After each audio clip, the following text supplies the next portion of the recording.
Hi friends, आज हम नीति शास्त्र के पश्चिमी विचारकों के अंतर्गत आज इमैनुअल कांट का नीति शास्त्र को पढ़ने की कोशिश करेंगे। आप हमारे साथ बने रहेंगे तो आपको इसके बारे में काफी अच्छी जानकारी हासिल होगी। तो शुरुआत करते हैं आज का टॉपिक है हमारा इमैनुअल कांट का नीति शास्त्र। तो जर्मन दार्शनिक थे हमारे इमैनुअल कांट का नीति शास्त्र हमारे पाश्चात्य दर्शन के इतिहास में सबसे प्रभावशाली और कठोर सिद्धांतों में से एक है। आप इसे याद रखेंगे। इमैनुअल कांट कहाँ के? हमारे जर्मन दार्शनिक थे। इमैनुअल कांट कहते हैं हमारे जर्मन दार्शनिक थे और इनका जो नीति शास्त्र है ये पाश्चात्य दर्शन के इतिहास में सबसे ज्यादा प्रभावशाली और कठोर सिद्धांतों से भरा हुआ है। आप इसे याद रखेंगे। हीगल, ब्रेडले और जो उपयोगितावादी है जो हमारे बेंथम और मिल थे, तो जेएस मिल और बेंथम थे। इनके विपरीत कांट का जो नीति शास्त्र है ये परिणामों, सुख और लाभ पे आधारित नहीं है। आप इसे याद रखेंगे। जो हमारे हीगल, ब्रेडले और जिस तरह के हमारे उपयोगितावादी थे, है ना, जैसे हमारे जेरेमी बेंथम था, जेएस मिल थे, तो ये क्या है इनके विपरीत। जो हमारे कांट का नीति शास्त्र है परिणामों, सुख और लाभ पे आधारित नहीं है। इनका नीति शास्त्र क्या है? कर्तव्य शास्त्रीय, डीओंटोलॉजिकल है। क्या? कर्तव्य शास्त्री या डीओंटोलॉजिकल है, जिसका मतलब ये होता है कि किसी कार्य की नैतिकता इस बात से तय होती है। क्या? किसी कार्य की नैतिकता इस बात से तय होती है कि वह कार्य कर्तव्य की भावना से किया गया है या नहीं, न कि उसके परिणाम से। मतलब परिणाम अच्छा आएगा तभी कोई कार्य करे। इसे हम हमारे कांट के विपरीत मानते हैं। कांट क्या मानते हैं? कोई भी कार्य क्यों किया गया है? क्यों? क्योंकि कार्य करना कर्तव्य की भावना से किया जाना है। बात करें कांट की, तो कांट ने अपने नैतिक विचारों को अपनी पुस्तक, तो पुस्तक का नाम था ground work of the metaphysics of morals. आप किताब का नाम याद रखेंगे, ground work of the metaphysics of morals, जो उन्होंने 1785 में लिखी थी। और दूसरी किताब थी हमारी क्रिटिक ऑफ प्रैक्टिकल रीजन, जो 1788 में लिखी थी। तो इन दो किताबों के माध्यम से उनके नैतिक विचारों के बारे में जाना जाता है। किताबों के नाम आप दोबारा से याद रखेंगे। कौन सी किताब है? Ground work of the metaphysics of morals, जो 1785 में लिखी गई थी, और दूसरी किताब थी क्रिटिक ऑफ प्रैक्टिकल रीजन, जो 1788 में लिखी गई थी। तो इन दोनों किताबों के माध्यम से उनके नैतिक विचारों के बारे में जाना गया था। अब उनके नैतिक नीति शास्त्र के जो मुख्य बिंदु है उनके बारे में जानने की कोशिश करते हैं, जो उनका नीति शास्त्र के मुख्य बिंदु थे। पहला बिंदु आता है शुभ संकल्प, द गुडविल की बात करें तो कांट के नीति शास्त्र का प्रस्थान बिंदु शुभ संकल्प की अवधारणा है। मतलब शुरुआत कहां से करते हैं? शुभ संकल्प की अवधारणा से। तो कांट क्या मानते हैं? तो कांट का ये मानना था कि इस संसार में या इसके बाहर, क्या इस संसार में या इसके बाहर भी शुभ संकल्प के अलावा कोई भी ऐसी चीज नहीं है जिससे बिना किसी शर्त के शुभ माना जाए। मतलब बिना किसी शुभ के केवल शुभ संकल्प को ही शुभ माना जा सकता है। इसके अलावा ऐसी कोई भी चीज नहीं है जिसे बिना किसी शर्त के शुभ माना जा सके। मतलब गुड विदाउट क्वालिफिकेशन। अन्य गुण शर्तियां क्या है? जैसे हमारे कौन कौन सी है? बुद्धि, प्रतिभा, धन, शक्ति, साहस। अच्छे गुण है। क्या? हमारे बुद्धि, प्रतिभा, धन, शक्ति, साहस क्या है? अच्छे गुण है। लेकिन यदि इनके पीछे संचालित होने वाला जो संकल्प है यदि वो बुरा है तो ये अत्यंत हानिकारक हो सकते हैं। जैसे एक बुद्धिमानी और साहसी व्यक्ति डाकू भी बन सकता है। तो देखिए, जो हमारे गुण होते हैं, जैसे अच्छे गुण बुद्धि, प्रतिभा, धन, शक्ति, साहस जैसे जो गुण होते हैं ये अच्छे होते हैं, लेकिन इनके पीछे यदि संकल्प बुरा है तो क्या है? ये सारे के सारे गुण बेकार हो जाएंगे, ये हानिकारक हो सकते हैं। जैसे उदाहरण में हमने देखा, एक बुद्धिमान और साहसी व्यक्ति क्या डाकू भी बन सकता है। तो इसके पीछे उन्होंने कहा था शुभ संकल्प होना बहुत ज्यादा जरूरी है। बात करें शुभ संकल्प की, तो शुभ संकल्प अपने आप में मूल्यवान है। उनके अनुसार क्या? शुभ संकल्प क्या? अपने आप में मूल्यवान है। शुभ संकल्प किसी बाहरी परिणाम को प्राप्त करने का साधन नहीं है। शुभ संकल्प क्या? किसी बाहरी परिणाम को प्राप्त करने का साधन नहीं है। यह क्या? अपने आप में साध्य है, जिसे प्राप्त किया जाना है। यदि कोई व्यक्ति पूरे शुभ संकल्प से प्रयास करता है, कोई व्यक्ति कोई कार्य करता है और उसमें वह पूरे शुभ संकल्प से प्रयास करता है और परिस्थितियों के कारण वह असफल भी हो जाता है, क्या? कुछ ऐसी परिस्थितियां आ गई जिसकी वजह से वह असफल हो जाता है, तब भी उनका वह शुभ संकल्प एक रत्न की तरह अपनी चमक बनाए रखता है। ऐसा नहीं है उनका शुभ संकल्प नष्ट हो जाएगा, उनका शुभ संकल्प नष्ट नहीं होगा। फिर उनका दूसरा सिद्धांत आता है कर्तव्य के लिए कर्तव्य, मतलब ड्यूटी फॉर ड्यूटी सेक। उसकी बात करें तो कांट के अनुसार कोई कार्य केवल तब नैतिक रूप से मूल्यवान माना जाता है। कांट के अनुसार कोई कार्य केवल तब नैतिक रूप से मूल्यवान माना जाता है जब वह शुद्ध रूप से कर्तव्य की भावना से किया जाए। वो कार्य किस भावना से किया जाए? कर्तव्य की भावना से किया जाए, तभी वह नैतिक माना जाएगा। उन्होंने कार्य को 3 श्रेणियों में बांटा था। क्या? उन्होंने कार्य को 3 श्रेणियों में बांटा। पहली श्रेणी आती है हमारी कर्तव्य के विपरीत कार्य।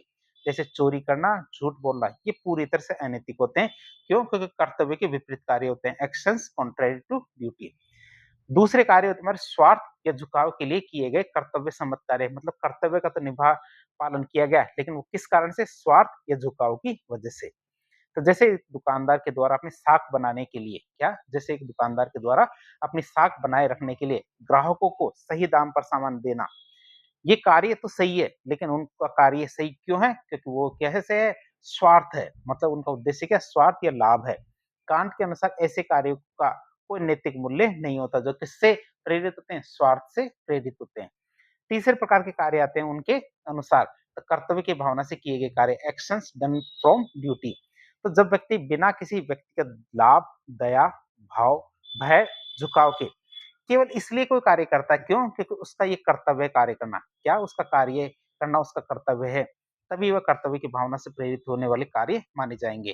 तो कांट के लिए केवल यही कार्य वास्तविक रूप से नैतिक माने जाएँगे। तो 3 श्रेणियों में बाँटा था हमारे कांट ने कर्तव्य के लिए कर्तव्य की। 3 श्रेणियाँ बनाई थी। उनका अगला सिद्धांत आता है निरपेक्ष आदेश। कौन-सा? निरपेक्ष आदेश की बात करें, तो कांट के अनुसार हमारी तार्किक बुद्धि हमारे संकल्प को कुछ आदेश देती है। कांट क्या कहता है? हमारी जो तार्किक बुद्धि है, रीजनिंग पावर होती है, ये हमारे संकल्प को कुछ आदेश देती है। और ये आदेश क्या है? 2 प्रकार के होते हैं। ये आदेश क्या होते हैं? 2 प्रकार के होते हैं। एक तो होते हैं हमारे सापेक्ष आदेश और एक होता है निरपेक्ष आदेश। सापेक्ष आदेश की बात करें, तो ये किसी शर्त पे आधारित होता है। ये क्या है? किसी शर्त पे आधारित होता है। जैसे यदि तुम सम्मान चाहते हो तो सच बोलो। यहाँ सच बोलना सम्मान पाने का एकमात्र साधन है, मतलब जिसमें एक शर्त शामिल कर दी गई है। दूसरे होते हैं हमारे निरपेक्ष आदेश। ये बिना किसी शर्त यदि तो के होते हैं, यदि ऐसा होगा तो वैसा होगा, मतलब ऐसी चीजें नहीं होगी, मतलब इसमें कोई भी शर्त नहीं होगी।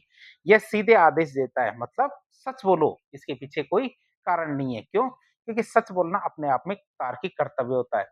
कांट का नीतिशास्त्र इसी निरपेक्ष आदेश पे आधारित है। कांट का जो नीतिशास्त्र है, तो इस निरपेक्ष आदेश पे आधारित है। तो कांट ने क्या, इस निरपेक्ष आदेश को समझने के लिए कुछ व्यवहारिक नियम दिए थे। कांट ने क्या किया, जो निरपेक्ष आदेश है इसको समझने के लिए कुछ व्यवहारिक नियम दिए। कौन-कौन से नियम थे उनकी बात करें। पहला नियम उन्होंने दिया सार्वभौमिकता का नियम। क्या? सार्वभौमिकता का नियम की बात करें, the law of universal law. तो केवल उसी सूक्त या मैगज़ीम के अनुसार काम करो जिसके बारे में तुम क्या केवल उसी मैगज़ीन के अनुसार कार्य करो जिसके बारे में तुम साथ ही यह इच्छा भी कर सको कि वह एक सार्वभौमिक नियम बन जाए। क्या? इसका मतलब ये है कि कोई भी कदम उठाने से पहले खुद से पूछो। कोई भी कदम उठाना है तो कोई भी कदम उठाने से पहले खुद से पूछो कि यदि दुनिया का हर व्यक्ति यही कार्य करने लगे, तो समाज चल पाएगा जो आप कार्य कर रहे हैं? यदि सारे के सारे दुनिया के सारे लोग इस प्रकार का कार्य करने लगे, तो क्या समाज चल पाएगा? उदाहरण के लिए देखें, यदि आप संकट के समय झूठा वादा ले करके पैसा उधार लेते हैं, क्या संकट के समय आप क्या करते हैं? झूठा वादा करके पैसा उधार लेते हैं। तो सोचो यदि हर व्यक्ति झूठा वादा करने लगे, तो वादे की जो संस्था है, वादे का जो मतलब है, वही नष्ट हो जाएगा और कोई भी किसी पे विश्वास नहीं करेगा। अतः झूठ बोलना तार्किक रूप से आत्म-विरोधी होता है। तो उन्होंने पहला नियम क्या दिया? कौन-सा? सार्वभौमिकता का नियम, मतलब ऐसा नियम बनना चाहिए जो क्या सभी पे ठीक तरह से लागू हो सके। उन्होंने दूसरा नियम दिया मनुष्य को साध्य मानने का नियम। मानवता के साथ चाहे वह तुम्हारे अपने व्यक्तित्व में हो, क्या मानवता के साथ चाहे वह तुम्हारे अपने व्यक्तित्व में हो या किसी अन्य के, हमेशा एक साध्य के रूप में व्यवहार करो। केवल कभी भी क्या केवल एक साधन के रूप में मानव को इस्तेमाल नहीं करना चाहिए। तो कांट के अनुसार प्रत्येक व्यक्ति एक तार्किक प्राणी होने के नाते क्या अनंत मूल्य रखता है। प्रत्येक मनुष्य क्या करता है? एक अनंत तार्किक प्राणी होने के नाते क्या अनंत मूल्य रखता है। हम किसी व्यक्ति का उपयोग अपनी इच्छाओं को पूरा करने वाली वस्तु या साधन के रूप में नहीं कर सकते। ये बताते हैं कि हम किसी भी व्यक्ति का उपयोग क्या अपनी इच्छाओं को पूरा करने वाली वस्तु या साधन के रूप में नहीं कर सकते। गुलामी, शोषण या किसी को धोखा देना इसी नियम का उल्लंघन माना जाता है। फिर बात करें, अगला नियम आता है स्वायत्तता का नियम और साध्यों का साम्राज्य। या स्वायत्तता का नियम और साध्यों के साम्राज्य की बात करें, तो प्रत्येक तार्किक मनुष्य स्वयं में नैतिक नियमों का निर्माता होता है। क्या प्रत्येक तार्किक मनुष्य स्वयं में क्या होता है? नैतिक नियमों का निर्माता भी है और उनका पालन करने वाली प्रजा भी। तो हर तार्किक व्यक्ति क्या है? खुद ही नैतिक नियमों का निर्माता भी होता है और उसका पालन करने वाली प्रजा भी वही खुद होता है। जब समाज के सभी व्यक्ति एक दूसरे को साध्य मानते हुए नियमों का पालन करेंगे, तो एक आदर्श नैतिक समाज की स्थापना होगी और जिसे हम कांट क्या कहते हैं, साध्यों का साम्राज्य कहेंगे। अब चौथी हमारी जो सिद्धांत आता है हमारा कांट का, वो है नीति शास्त्र की पूर्व मान्यताएं। कांट का ये मानना था कि नैतिक जीवन को अर्थपूर्ण बनाने के लिए, उनका मानना था कि नैतिक जीवन को अर्थपूर्ण बनाने के लिए हमारी व्यवहारिक बुद्धि को तीन बातों को अनिवार्य रूप से स्वीकार या फिर मान लेना पड़ता है। भले ही इसे विज्ञान के द्वारा सिद्ध ना किया जा सके, लेकिन फिर भी तीन बातों को अनिवार्य रूप से स्वीकार किया जाना चाहिए। और ये क्यों किया जाना है? ताकि नैतिक जीवन को अर्थपूर्ण बनाया जा सके। अब वो तीन नियम कौन-कौन से, आप इसकी बात करें तो तीन नियम कौन-कौन से? पहला नियम आता है संकल्प की स्वतंत्रता। पहला नियम आता है संकल्प की स्वतंत्रता कि यदि व्यक्ति अपने निर्णय लेने के लिए स्वतंत्र नहीं है, तो उसे उसके अच्छे और बुरे कार्य के लिए जिम्मेदार नहीं ठहराया जा सकता। तुम्हें यह करना चाहिए का अर्थ है ये कि तुम ये कर सकते हो। जैसे कभी-कभी क्या हम कहते हैं कि तुम्हें ये कर लेना चाहिए। ये तभी कहा जा सकता है जब वो ऐसा कर सकता हो। तो मतलब संकल्प स्वातंत्र्य की अवधारणा ये कहती है कि व्यक्ति को उसके अच्छे और बुरे कार्य के लिए जिम्मेदार ठहराया जाना चाहिए। फिर दूसरा नियम आता है आत्मा की अमरता। नैतिक पूर्णता प्राप्त करना एक लंबा और एक अनंत मार्ग होता है। क्या? नैतिक पूर्णता प्राप्त करना एक लंबा और अनंत मार्ग है, जो इस छोटे से जीवन में संभव नहीं है। इसलिए आत्मा का अमर होना आवश्यक है। क्या? आत्मा का अमर होना आवश्यक है ताकि वह पूर्णता की ओर बढ़ सके।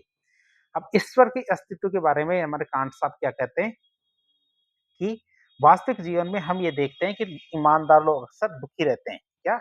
हम ये देखते हैं ईमानदार लोग अक्सर दुखी रहते हैं और बुरे लोग क्या है, सुखी रहते हैं। तो कांट के अनुसार ब्रह्मांड की न्याय व्यवस्था के लिए, कांट के अनुसार ब्रह्मांड की न्याय व्यवस्था के लिए ईश्वर का होना बहुत ज्यादा जरूरी है, जो क्या है अंततः सद्गुण और सुख के बीच में, जो क्या करता है अंततः सद्गुण और सुख के बीच पूर्ण सामंजस्य स्थापित कर सके। मतलब सर्वोच्च शिव की प्राप्ति के लिए हमारे ईश्वर का अस्तित्व होना बहुत ज्यादा जरूरी है। अब बात करिए तीन नियम तो हमने देख लिए। अब बात करें कांट का जो नीति शास्त्र है उसकी सीमाएं, मतलब उसकी आलोचना भी की जाती है, उसका आधार देखते हैं। तो कांट का नीति शास्त्र अत्यंत उदात्त है, परंतु नीति दार्शनिकों ने इसकी कुछ व्यवहारिक कमियां बताई है, कुछ सीमाएं बताई है, जैसे अत्यधिक कठोरता।